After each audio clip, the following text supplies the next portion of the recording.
Hello everyone, welcome again to this beautiful channel of target Gurukul. आज के इस episode में हम अपने as as presented AIIMS paramedical model paper 3 को करने जा रहे हैं। राइट। पिछले 2 मॉडल पेपर मैं ऑलरेडी अपलोड कर चुका हूं और उस पर बड़े क्रेजी रिस्पॉन्स आए थे, स्पेशली फर्स्ट वाले पे। ठीक है, उसमें बच्चों का रिस्पॉन्स था यार कि आप थोड़े क्वेश्चन को लेवल अप करो, ये तो बड़े चुंदे लेवल के क्वेश्चन हम इजीली कर सकते हैं। तो फॉर द सेम रीजन हमने एक ओरिएंटेशन बनाया है कि पहले हम मॉडल पेपर 1 आएंगे और उसके बाद 2, उसके बाद 3। एंड मैं हायरार्की वाइज ना उनको थोड़ा लेवल अप करने वाला हूँ। तो ऑफ कोर्स इस जो एपिसोड है उसमें थोड़े से हम लेवल अप और रेज करने वाले हैं। और इसी के साथ यार पहला क्वेश्चन आपकी स्क्रीन पे प्रेजेंटेड है और ये क्वेश्चन मैं ऑलरेडी करवा भी चुका हूँ, सो बहुत इजी होगा इसको करना। चलो इसके आंसर बता रहा हूँ तुरंत।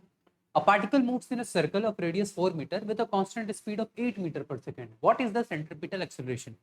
इसमें पता है क्वेश्चन थोड़ा और रिवॉल्व करके भी पूछ सकता है, वो ऐसे भी पूछ सकता है कि मुझे सेंट्रिपिटल फोर्स बताओ। सबसे पहली बात मैं बता दूं सेंट्रिपिटल फोर्स क्या होता है। ये देखो, ये अगर ऑब्जेक्ट है कोई, ठीक है, ये अगर कोई ऑब्जेक्ट है, what are we lagging at, ये ऑब्जेक्ट है अगर, तो हर पॉइंट पे ना इस पे एक फोर्स लगेगा सेंटर की तरफ। हर पॉइंट पे इस पे एक फोर्स लगेगा। जब भी कोई बॉडी सर्कल में मूव कर रही होती है तो उस पे हर वक्त क्या करता है, एक सेंटर की तरफ फोर्स लगता है, that is called centripetal force. उसकी वैल्यू कितनी होती है? सेंट्रिपिटल फोर्स की जो वैल्यू होती है वो होती है mv²/r। अब उसको आप मास से डिवाइड कर दो तो ऑफ कोर्स आपकी एक्सेलरेशन निकल जाएगी। तो सेंट्रिपिटल एक्सेलरेशन की वैल्यू हो गई v²/r। अब वो चीज वैल्यू पुट कर दो, एज इट इज आंसर मिल जाएगा। ठीक है, तो 8 टाइम्स 8 64/4, आंसर इज 60।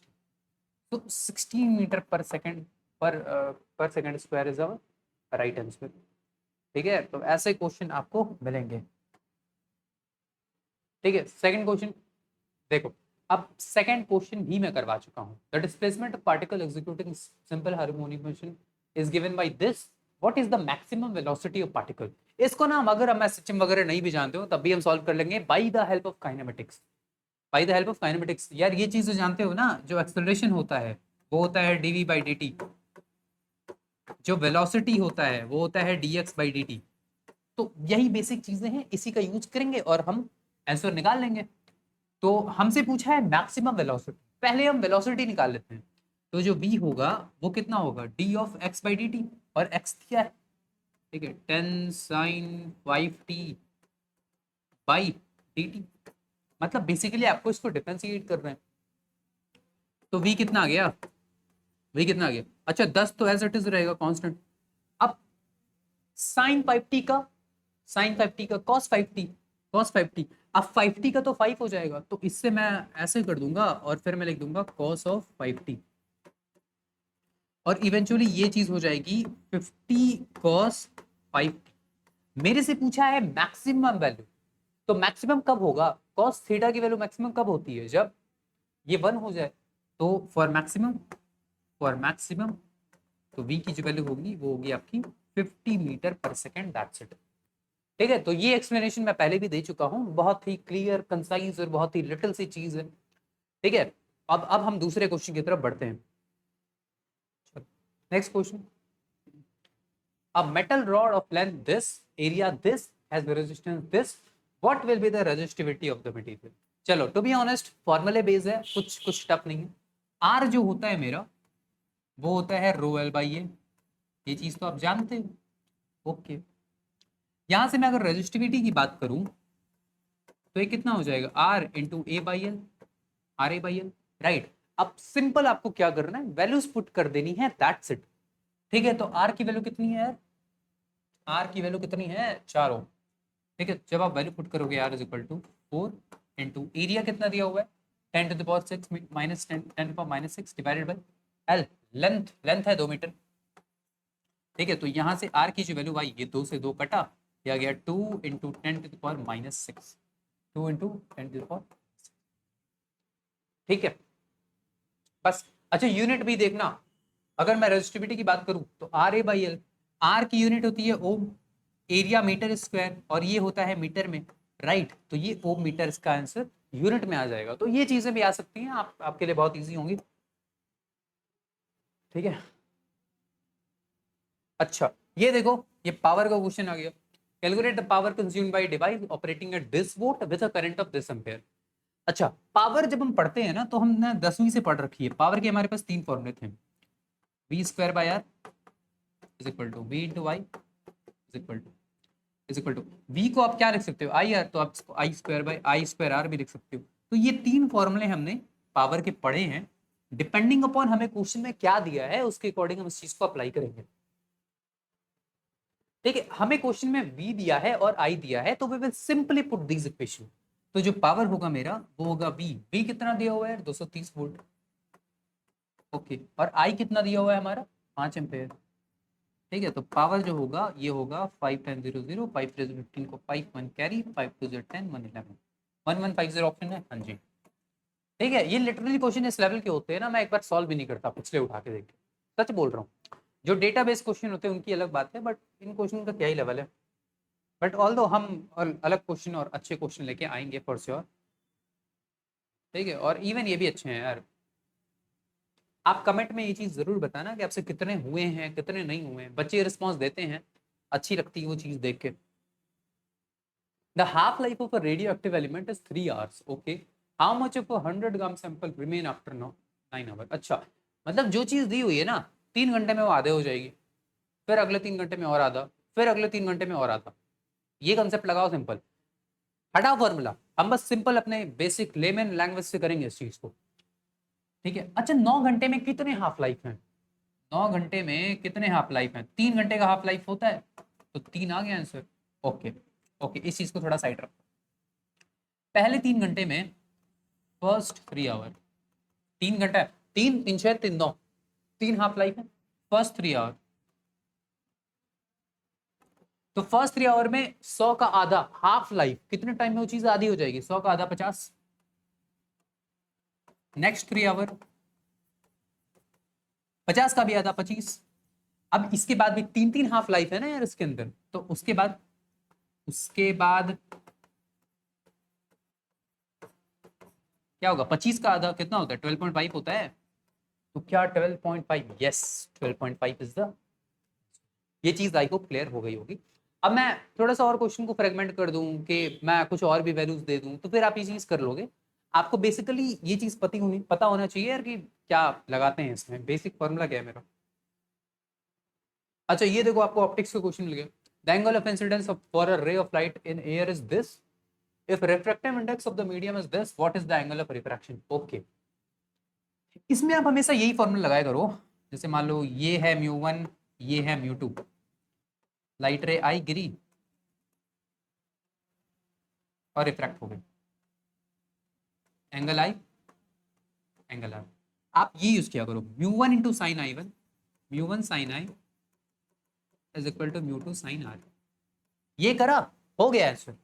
ठीक है, तो μ1 कितना दिया हुआ है यार, μ1 मेरे पास दिया है, अच्छा एयर है, ये तो एयर है, तो 1 इंटू साइन आई साइन 30 यानी कि 1/2 is equal to mu two दिया है मेरे पास, हाँ 1.5 को मैं 3/2 बोल देता हूँ, into sine R I guess पूछना है, हाँ साइन ऑफ आर, साइन। ठीक है, तो 2 से 2 कटा, तो साइन आर की वैल्यू जो आई वो कितनी आई 1/3। यहाँ से आप आर को बोल सकते हो sine inverse of 1/3, sine inverse of 1/3। तो ये वैल्यू जो होती है साइन 45 की वैल्यू कितनी होती है, ये होती है 1/√2, साइन 30 1/2, साइन 60 कितनी होती है, साइन 60 √3/2। तो ऑब्वियसली यही आंसर होगा आपका 19.5। तो ये थोड़ा इवैल्यूएशन से भी आप निकाल सकते हो। ठीक है, तो नेक्स्ट क्वेश्चन की तरफ बढ़ते हैं। A spring status by this meter when a force of this is applied। मुझे क्या बताना है, मुझे स्प्रिंग कांस्टेंट बताना है। काफी सिंपल क्वेश्चन है। F होता है K डेल्टा एक्स, ठीक है, स्प्रिंग फोर्स पढ़ा ही है K डेल्टा एक्स। ठीक है, तो F कितना दिया हुआ है, मेरे से क्या पूछा है व्हाट इज स्प्रिंग कांस्टेंट, तो मैं K is equal to F by delta x बोल सकता हूँ, राइट। तो F कितना दिया हुआ है 10 न्यूटन, डेल्टा एक्स 0.2 मीटर, कितना आ जाएगा ये, आप 10 से मल्टीप्लाई करो तो 100/2 दैट इज 50 आ जाएगा यार, 50 ऑप्शन है। ठीक है, सिंपल, कुछ रॉकेट साइंस नहीं है इसमें। अच्छा वर्क का क्वेश्चन आ गया। देखो स्प्रिंग पे ना, स्प्रिंग की चीजें जान लिया करो। फोर्स होता है के एक्स और वर्क होता है हाफ के एक्स स्क्वायर। फोर्स होता है के एक्स, वर्क डन होता है हाफ के एक्स स्क्वायर, दैट्स इट। तो जो वर्क डन होता है वो होता है half into K into x का square. W is equal to 1/2 into K की वैल्यू कितनी है यार? अच्छा 200 न्यूटन पर मीटर, तो 200 इंटू एक्स का स्क्वायर, ये है 10⁻⁻1 0.1 मीटर। इसका स्क्वायर करोगे तो 10⁻⁻2 -2। ये 100 को खा जाएगा ना, तो ये हो जाएगा 100 और ये आ जाएगा 100 इंटू 10⁻⁻2, ये आ जाएगा 1 जूल। क्या 1 जूल ऑप्शन है? हाँ जी है। तो that is the right answer. आप कमेंट करके जरूर बताना कि आप कितने सही किए हो। अच्छा ये stopping potential, what is the stopping potential required to stop electrons emitted with kinetic energy 3 electron volt. Okay okay, तो स्टॉपिंग पोटेंशियल क्या होता है? QE, right. स्टॉपिंग पोटेंशियल होता है QV. QV is equal to kinetic energy, यही होता है ना, QV is equal to delta K. तो यहाँ पे इलेक्ट्रॉन की बात हो रही है, यानी कि E into V is equal to kinetic energy. ये है 3 इलेक्ट्रॉन वोल्ट, ठीक है। तो ये इलेक्ट्रॉन जाएगा, इलेक्ट्रॉन इलेक्ट्रॉन वोल्ट क्या हुआ? 3 इंटू 1.6 इंटू 10⁻⁻19 कूलम। और यहाँ से E से डिवाइड करेंगे तो जो V की वैल्यू आ जाएगी वो 3 वोल्ट ही निकल के आ जाएगी। तो 3 वोल्ट ही निकल के आ जाएगी। ये स्टॉपिंग पोटेंशियल है, ये SP लिख दे रहा हूँ मैं, नहीं तो V से भी कोई काट ना दे महापुरुष। ठीक है, आई होप ये चीज क्लियर हो गई है। चलो calculate the frequency of a wave with wavelength this and this. देखो ऐसे क्वेश्चन ना बड़े हाई चांस है आने के लिए, क्योंकि ये सिंपल फॉर्मूला बेस है और ये फॉर्मूला मल्टीपल टाइम्स रिपीट होता है। इसका एक ही आंसर होगा, V is equal to F lambda. ये लगाओ, क्वेश्चन हो जाएगा। क्वेश्चन में क्या पूछा? Calculate the frequency. अच्छा तो फ्रीक्वेंसी जो होगा वो होगा V बाई लैम्डा। अच्छा V कितना दिया हुआ है? 340 मीटर पर सेकंड। लैम्डा कितना दिया हुआ है? 2 मीटर। कितना आएगा? 170 आया, 170 हर्ट्ज। ठीक है, तो that is our right answer. ठीक है, next question. A block of mass 2 kg is pulled on a frictionless surface with force 10 Newton. What is the acceleration? अच्छा acceleration पूछा है। अब जो बच्चे बोलते हैं ना यार बड़े इजी लेवल के क्वेश्चन है, इस क्वेश्चन में थोड़ा सा मैं फ्रेम कर रहा हूं, उसको ट्राई करना। ठीक है, अभी तो क्वेश्चन बहुत इजी है, हलवा है एक नंबर का। A is equal to F by M. तो फोर्स कितना है? 10 न्यूटन। मास कितना है? 2 kg का। कितना आया? 5 मीटर पर second square. Okay all right. अब मैं क्वेश्चन को फ्रेम कर रहा हूं, थोड़ा सा फ्रेम्ड क्वेश्चन। मैंने बोल दिया ये ब्लॉक हॉरिजॉन्टली रखा हुआ है, मतलब वर्टिकली ऊपर नीचे नहीं हो रहा है, ऐसे रखा हुआ है प्लेस मस्त। इसकी जो म्यू की वैल्यू है वो है 0.2। अब बताओ, और इसके उसको क्या करा गया? खींचा गया। Find net acceleration. Find net acceleration. इसको ट्राई करो, इसको ट्राई करो, इसको ट्राई करो। तो देखो अब हम क्या करेंगे ना, हम फ्रिक्शन फोर्स भी देखेंगे। ये मेरा ब्लॉक है, इस पे नॉर्मल लग रहा है, एक mg लग रहा है। फ्रिक्शन फोर्स क्या होता है यार? फ्रिक्शन फोर्स होता है म्यू इंटू नॉर्मल। म्यू की वैल्यू है 0.2। अच्छा नॉर्मल कितना होगा? नॉर्मल mg के इक्वल होगा, यानी कि 2 kg का है तो 20। तो फ्रिक्शन फोर्स की जो वैल्यू आएगी वो निकल के आएगी 4 न्यूटन। कितनी आएगी? 4 न्यूटन। मतलब इस बॉडी पे 4 न्यूटन का फोर्स पीछे लग रहा है और आगे से खींचा जा रहा है इसको 10 न्यूटन के फोर्स से। अब बॉडी है मेरा 2 किलो का, तो नेट फोर्स कितना हुआ? 10 - 4। नेट फोर्स कितना हुआ? 6 न्यूटन का। अच्छा तो अब एक्सेलरेशन कितना हुआ? Force by mass. तो एक्सेलरेशन कितना है? फोर्स कितना है? 6, मास कितना होगा? 2। अब आया 3 मीटर पर सेकंड स्क्वायर निकल के। ठीक है, तो मैं ऐसे क्वेश्चन घुमा सकता हूँ कि मैं दे दूंगा ये। अच्छा अब किसी को और लग रहा है भैया अब भी हलवा क्वेश्चन दिख रहा है, तो थोड़ा ये क्वेश्चन ट्राई करना, इसका आंसर कमेंट में मुझे देना। अब मैं क्या कर रहा हूँ ना, ये फोर्स 60 डिग्री पे लगा रहा हूँ और ये सेम फोर्स है 10 न्यूटन का। फ्रिक्शन अभी भी लग रहा है, ये फोर्स 10 न्यूटन का लग रहा है, 60 डिग्री पे अब मैं लगा रहा हूँ। जो भी बच्चे कमेंट करते हैं बड़ा इजी इजी क्वेश्चन है, मैं उनके लिए दे रहा हूँ ये सब। मैं चाहूँ तो सब में फ्रेम कर दूं, हर क्वेश्चन फ्रेम करके दूं, दिमाग खराब हो जाएगा। इसको ट्राई करने की कोशिश करना, जिसने आंसर दिया पिन कमेंट में मैं उसका आंसर करवा दूंगा, ठीक है। चलो एनीवेज, इस पे बहुत ही ज्यादा पीएचडी हमने कर ली है। अच्छा, ये एनर्जी स्टोर्ड का question, energy stored in capacitor capacitance 2 microfarad charge to 10 volt. अच्छा, एनर्जी स्टोर्ड इन कैपेसिटर क्या होता है, आप CV स्क्वायर, अब सी की जगह अगर आप सी की जगह क्यू बाई वी रखो तो हम कल हाफ क्यू भी बना सकते हैं, डिपेंडिंग अपॉन हमें सी और वी दिया है तो हमने ये फॉर्मूला उठाया। तो ई की वैल्यू कितनी आई है, हाफ। सी की वैल्यू कितनी है, 2 माइक्रोफैराड, यानी कि 2 इंटू 10⁻⁻6 इंटू वी का स्क्वायर, वी कितना दिया है 10 वोल्ट, 10 का स्क्वायर 100, 2 से 2 कटा, 10⁻⁻6 into 10⁻², that is comes out to be 10⁻⁻4, that is the right answer.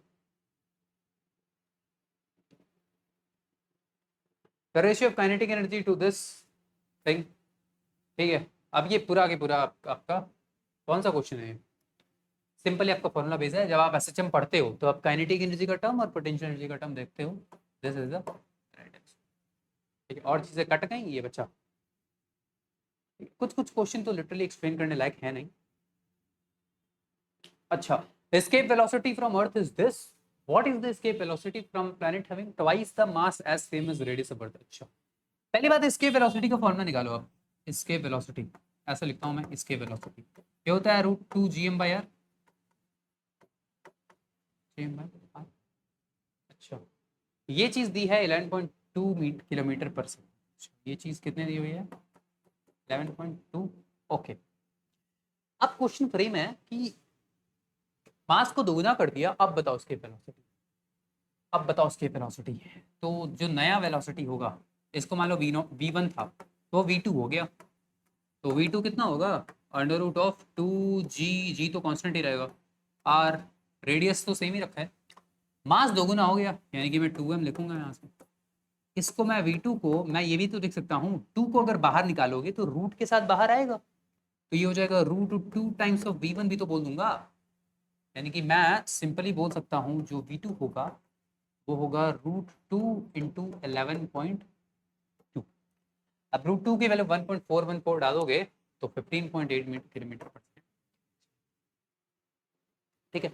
अब क्वेश्चन एक और ले लो, फ्रेम क्वेश्चन, रेडियस को हाफ कर दिया, मास को दुगुना कर दिया, अब मुझे कमेंट में बताना इसका आंसर क्या होगा, ठीक है।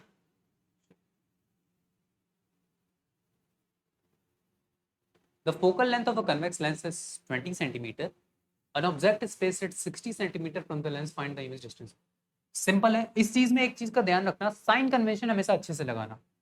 तो 1/f is equal to 1/v minus 1/u, बस मेरे से पूछा क्या है, find the image distance, 1/v पूछा है, इसको मैं बोल दूंगा 1/v is equal to 1/f plus 1/u, okay. तो 1/v इज इक्वल टू, अच्छा f कितना दिया हुआ है, कन्वेक्स लेंस है मतलब प्लस 20 सेंटीमीटर, कन्वेक्स लेंस है ना तो प्लस 20 सेंटीमीटर लेंगे, उधर होता है ऑब्जेक्ट स्पेस 60 सेंटीमीटर। अच्छा, u तो भाई हमेशा मेरा माइनस में होता है, -60, उस चीज को रख दो, तो 1/20 माइनस 1/60, ठीक है। इन कैल्सियम 60 आ जाएगा, तो 3 माइनस 1 दैट इज 2/60, तो v कितना होगा 30 सेंटीमीटर,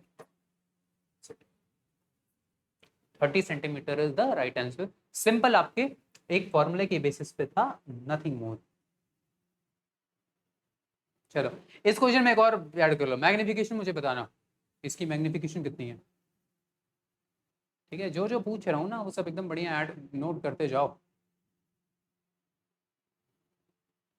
अब जिसको और ज्यादा है कि भैया मुझे और टफ करना है, तो मेरे कभी लेक्चर अटेंड करके देखना जो मैं मेंस और एडवांस पे लूंगा कभी, या मैं पैरामेडिकल के लिए कोई कोई टफ सीरीज लेके आऊँगा, मैं देखता हूँ, मैं खुद से क्वेश्चन अगर डिज़ाइन कर पाया तो मैं उसको भी करके दूंगा, अब तो को मजा आएगा at the end. The resistances of three resistor connected in parallel are this and this and this, find the equivalent resistance.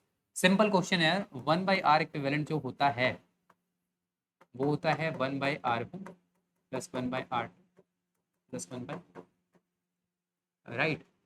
इस चीज को आप यूज करोगे तो 1/R इक्विवेलेंट आएगा आपका 1/2 प्लस 1/3 प्लस 1/6।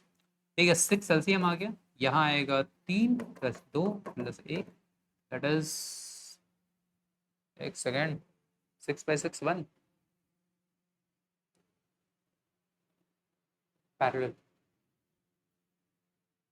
ठीक है, तो 6/6 दैट इज 1, तो 1 इज द राइट आंसर।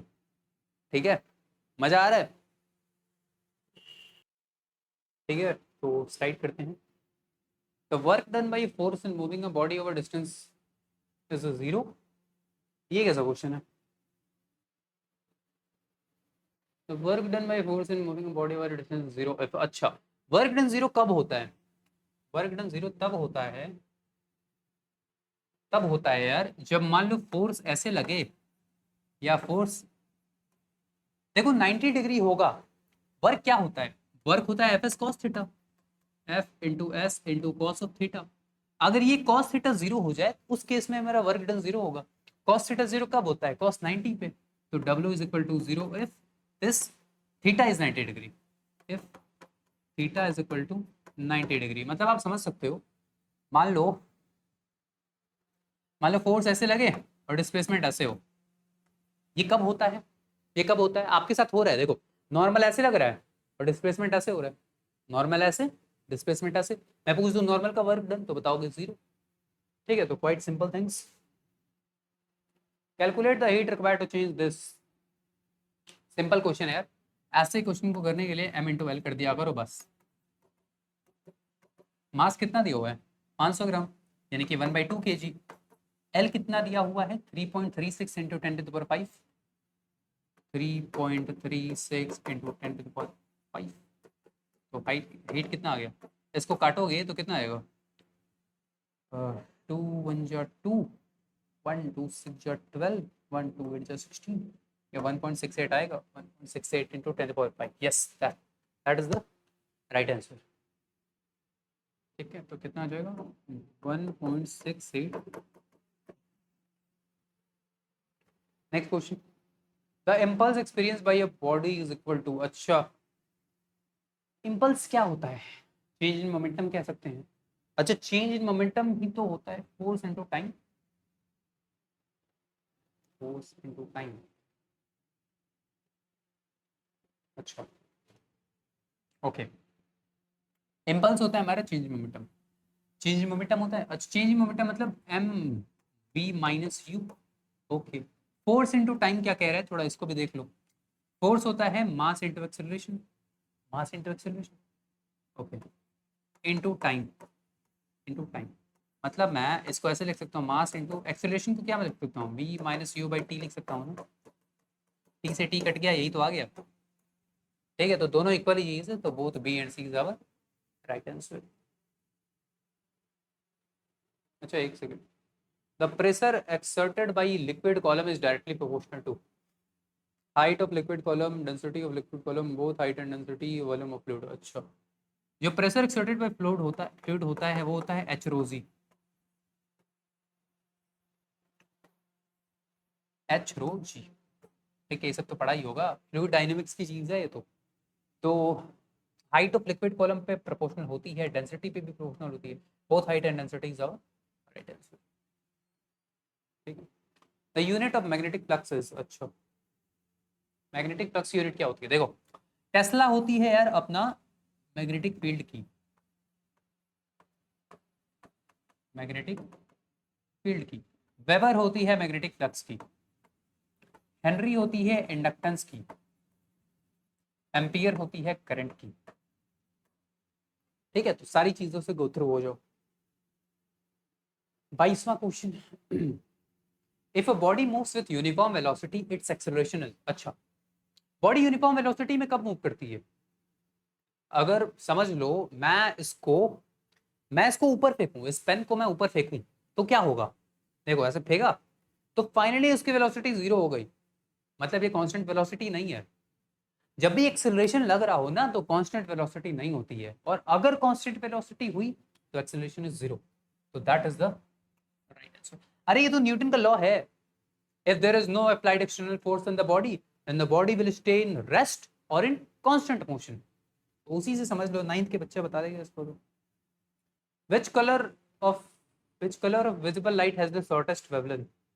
ठीक है, तो डेटा बेस्ड क्वेश्चन है, blue is the answer if I am not wrong. एक बार चेक कर लेते हैं, 23। ठीक है, डेटा बेस्ड क्वेश्चन में कोई दिक्कत नहीं है। 23 का बी। ठीक है, okay, so blue was the right answer. 24 the power factor in AC circuit. देखो ये अल्टरनेटिंग करंट का क्वेश्चन है। इसका क्या होगा, ratio of active power to the apparent power. ठीक है, ratio of active power to the apparent power. Electric field inside a charge conductor is, charge conductor के इनसाइड इलेक्ट्रिक फील्ड कितनी होती है? देखो 0 होती है, सिंपल आंसर। कंडक्टर हो तो उसकी इनसाइड इलेक्ट्रिक फील्ड 0 होती है। क्यों 0 होती है, कभी रीजन सोचा है? इसका रीजन बताऊं? कोई भी अगर कंडक्टर होता है ना, ये क्या हो गया, समझो एकदम डेप्थ रीजन देखो इसका। कोई भी अगर कंडक्टर है कोई, तो जो चार्ज होगा वो सरफेस पे होगा। चार्ज किस पे होगा? सरफेस पे होगा। तो अंदर इलेक्ट्रिक फील्ड कितनी होगी? ऑफ कोर्स 0 होगी। गॉस लॉ, गॉस लॉ तो पढ़ा है ना, integration of E dot D is equal to Q inside by epsilon naught. तो अंदर कोई चार्ज ही नहीं है तो ऑफ कोर्स 0 हो जाएगा। तो 0 हो जाएगा। 26 the unit of luminous intensity is, ये यूनिट का क्वेश्चन है, बेसिक आंसर होगा candela is the right answer. The frequency of a wave is 1000 hertz, what is its period? फिर से वही फॉर्मूला बेस्ड क्वेश्चन है। फ्रीक्वेंसी और टाइम पीरियड में एकदम इनवर्स रिलेशन होता है। ठीक है, तो time period is equal to 1/f। तो टाइम पीरियड कितना होगा? 1/1000। ठीक है, तो 0.001 सेकेंड आ जाएगा।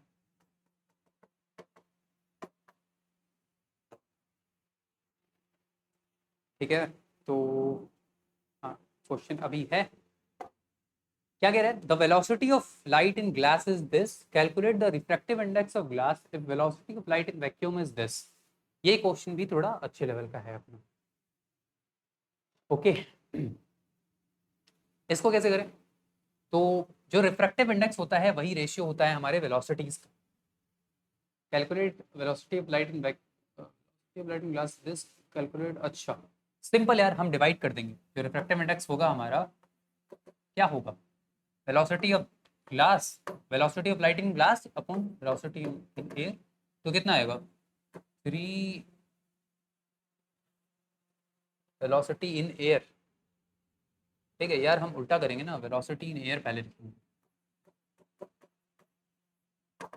ठीक है, तो कितना आएगा? 3 इंटू 10⁸ डिवाइडेड बाई 2 इंटू 10⁸ 8। तो ये कट जाएगा 1.5 into 10⁸ is our right answer. ठीक है, क्या ऑप्शन में थोड़ी सी चीजें, एक सेकंड, ये मैं क्या लिख रहा हूँ? तो 10⁸ नहीं होगा ना, 1.5। हमें रिफ्रैक्टिव इंडेक्स बताना है, वो चीजें कैंसिल आउट हो जाएंगी। ओके,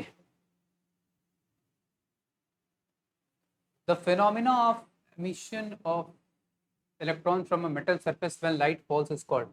ये तो the greatest of all time, Einstein ने इस चीज को डिस्कवर किया था, that is photo electric effect. अब इसकी इक्वेशन होती है, अलग अलग इसके ग्राफ होते हैं। जैसा unit of work is, work क्या होता है? वर्क एनर्जी, एक ही यूनिट होती है, जूल। तो यही थे आपके क्वेश्चन और ये हैं आपके आंसर कीज, राइट।